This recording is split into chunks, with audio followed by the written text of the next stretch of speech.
Parashat Masei contains within it a commandment known as Arei Miklat, cities of refuge. These were cities where somebody could run if he killed a person unintentionally, what we today call manslaughter.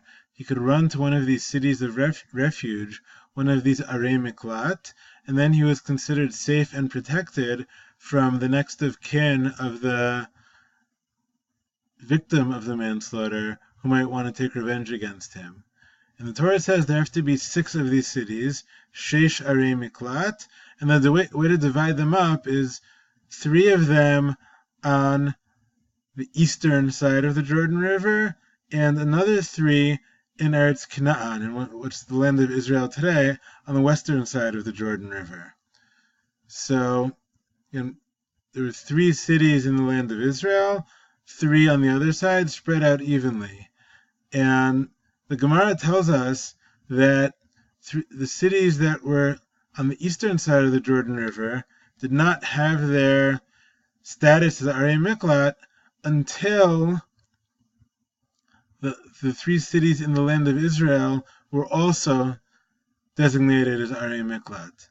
Nevertheless, the Torah tells us in the book of Devarim that before Moshe died, he nevertheless designated the locations of the cities east of the Jordan River. Az yavdil Moshe shlosh harim be'ever hayarden mizrachat shamesh. Moshe set aside these 3 cities, lanus shama rotzeach asher yitzacher re'ehu bivli dat, so that somebody who killed his neighbor accidentally when he was unaware would be allowed to flee to these cities.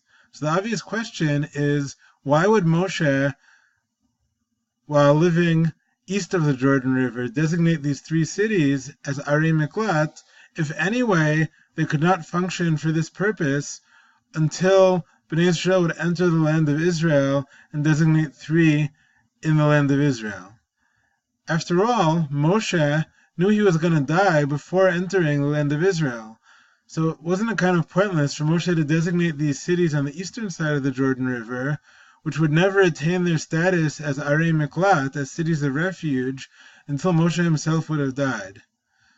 So the Netziv tells us that nevertheless, Binkom Makom Hizdarez Moshe Lahavdilem, Moshe went out of his way with a trait of zrizut, of immediately trying to separate these cities, Kedei lahorot lehizdarez le'iyun halacha chadasha, terem higia ha'maaseh liyadenu.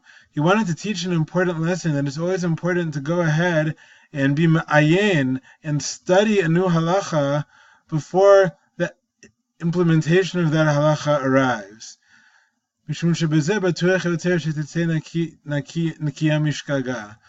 in that way, if you prepare in advance and study a new halacha even before it becomes practical, even before you can implement it, then you're more likely to implement it properly when the time comes to implement it.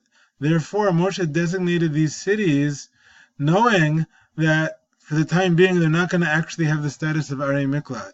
But by doing so, he made people aware of the laws of Arei Miklat and curious to study those laws, so that when later Yehoshua would bring them into Eretz Yisrael, they would be well versed enough to choose appropriate cities to be Arei Miklat.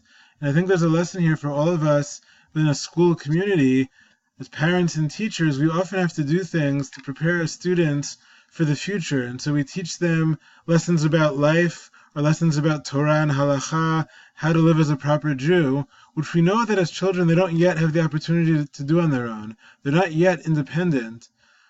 But we're trying to prepare them so that as they gain that independence, they'll have the skills and the knowledge to implement the Halacha and implement the Torah and live a meaningful Jewish life in the way that we prepared them many years earlier. Shabbat Shalom.